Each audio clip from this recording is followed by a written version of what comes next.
All right, the next part of chapter 2 is going to be contingency tables.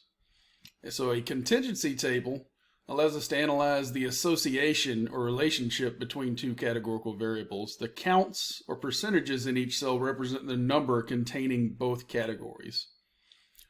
It shows how individuals are distributed along each variable contingent on the value of the other variable. So we can examine the class of ticket and whether a person survived the Titanic, see if there's a relationship between the two.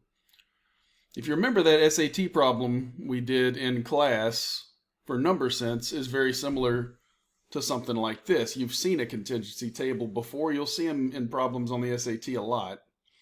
And make sure you know how to read them. So they split them up in if they survived or died the Titanic. And you can look at each one and you can be like, okay, if I looked at second class, 118 people from second class survived. See, alive, second class, 118. It's between the two. Oops, let's go back. Now, second class and dead is 167. So 118 of them lived and 167 of them died. So, well over half of them died at the Titanic. 167 out of 285. So then you have the margins of the table, which show you the totals. Now, the distribution of each variable alone is called a marginal distribution. Like, this margin tells us the totals between alive or dead. So this is called a marginal distribution because it's on the margin. It's usually the last row or the last column, and that's why they call it. So this is the bottom margin, and this tells us the spread of first, second, third, and crew, and then the total. So it's usually either expressed as a count or a percentage. This is expressed as a count. And that's what marginal distributions are. Like, we can look at the total of each one.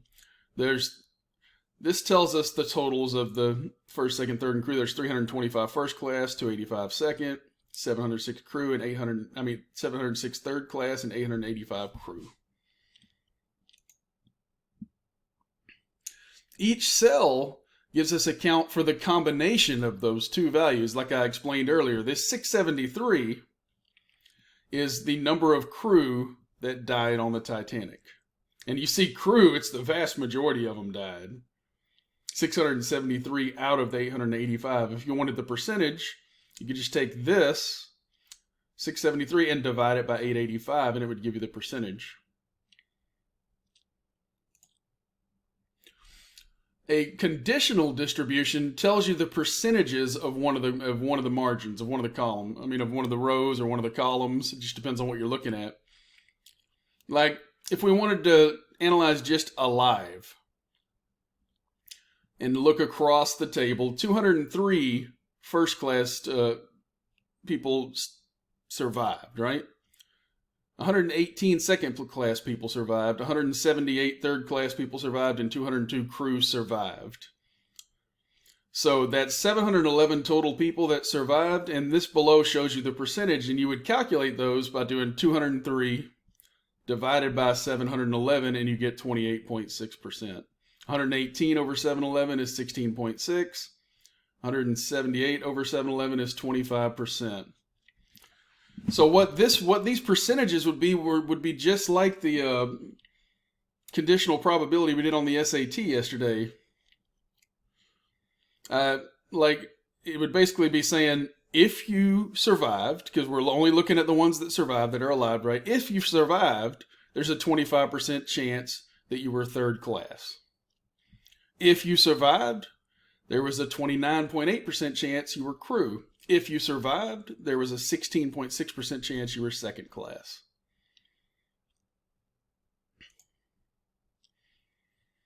And here's a conditional distribution of ticket class that died that day. Now, on this one, if I were reading it, I would say, if you passed away, there was a 45% chance that you were a crew member. 45% chance that it was a crew member if they were someone that passed away. 67 out of 1490. 67 divided by 1490, 45.2%. And these are called conditional distributions here. It meets the condition of, if you're looking at the people who died, these are the percentage chances that they were each of these types. So that is called the conditional distribution, and it's all of the conditional probabilities that we remember we calculated just one on the SAT test. This calculated all of them.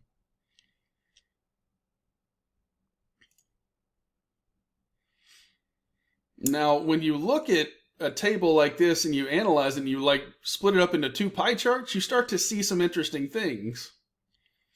And this can tell us if the two have a relationship to each other.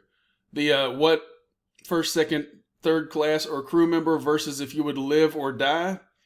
You can come to conclusions looking at these two and comparing them. And what I could come to a conclusion with is, if I were a crew member, am I more likely to die on the Titanic? If I'm first class, am I more likely or less likely to die? If the two pie charts look the same, that means that they're independent of each other. They're not related to each other. Just being a crew member doesn't cause you to be more likely to die. Because think about it, if the two graphs look the same, it wouldn't really matter if you were a crew member in terms of if you were going to live or die. You had about the same chance as any of the other classes of dying, right? So I want you to look at this closely, and you can see, and this shouldn't surprise you, if you were first class on that boat, look at how much bigger it is on the alive than the dead. You were far more likely to survive if you were first class. And that's just one of the realities of the world. It makes sense. It's a little sad, but it makes sense. If you were third class,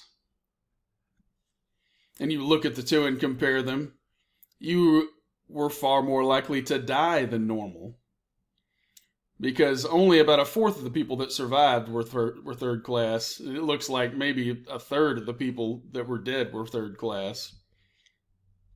You were also way more likely to die if you were crew. Crew's like 38% of the alive. I mean, like less than that, probably like 30% of the alive, and they're nearly half of the dead.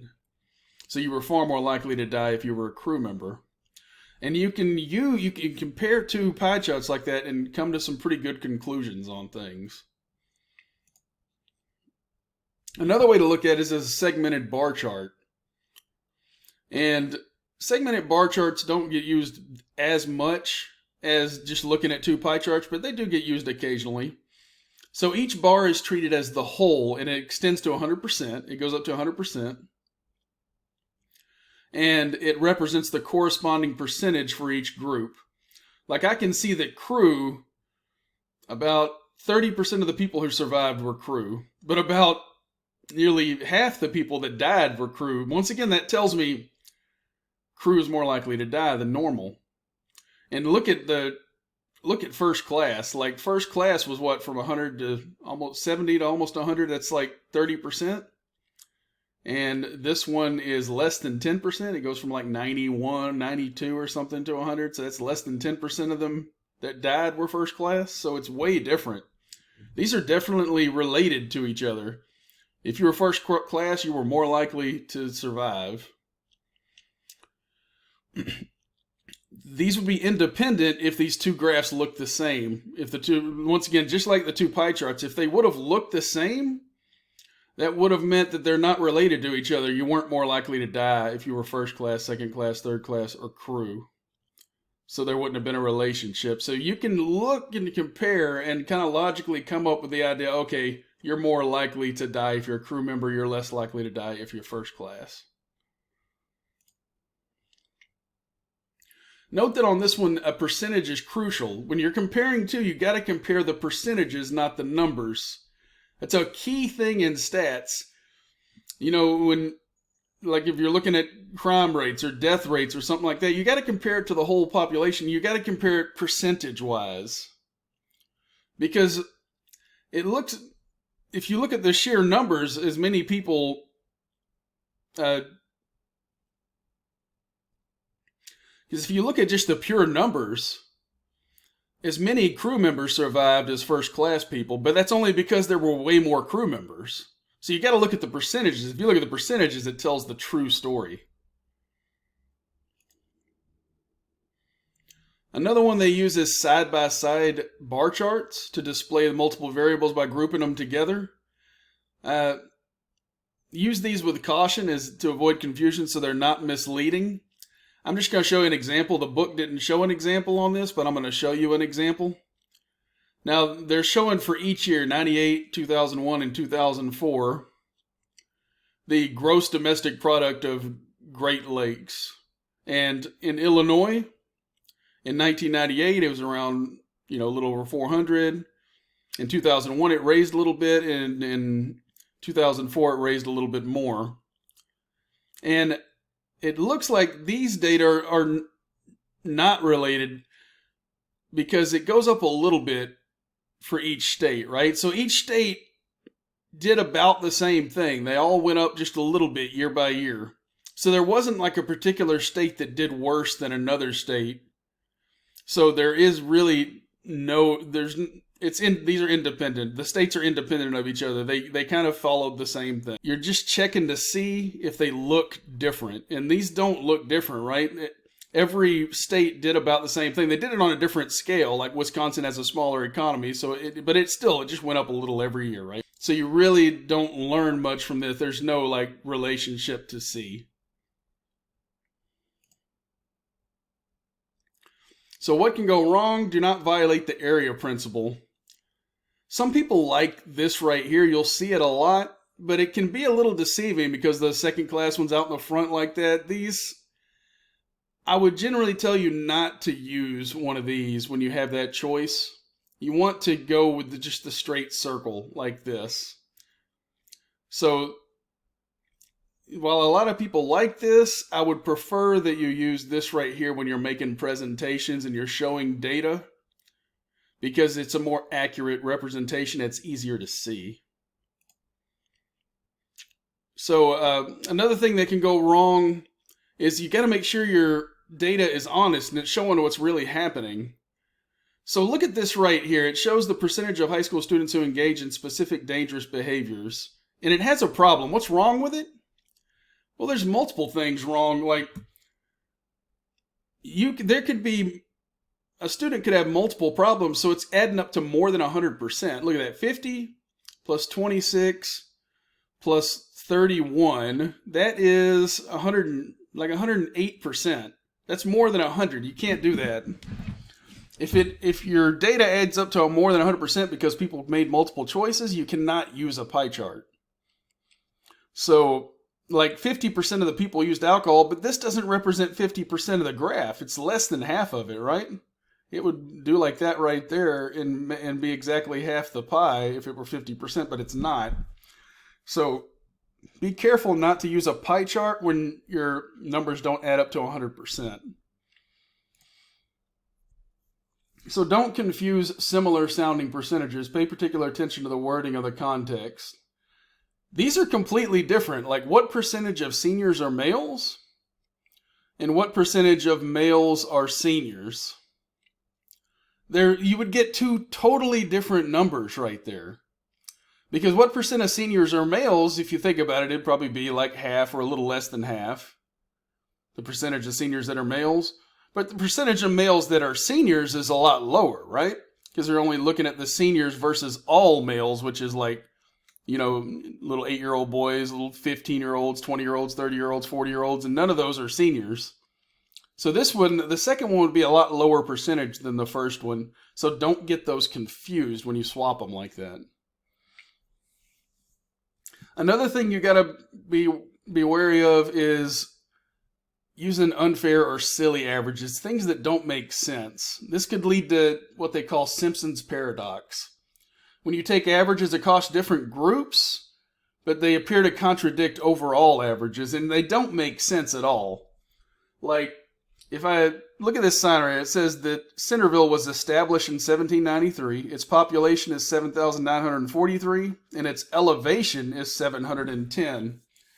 Those three variables have nothing to do with each other. Adding them up, if you add up all three of those and divide by 3 to find what is the average of those three, it makes no sense at all. Because those three are not related to each other at all, so be careful not to do things like that. So what have we learned? We can summarize categorical data by counting the number of cases in each category with our frequency charts and relative frequency charts. We can display with a bar chart or a pie chart, and we can examine those two-way tables called contingency tables and come up with conditional distributions and marginal distributions. All right, that is chapter 2, and that is all for today.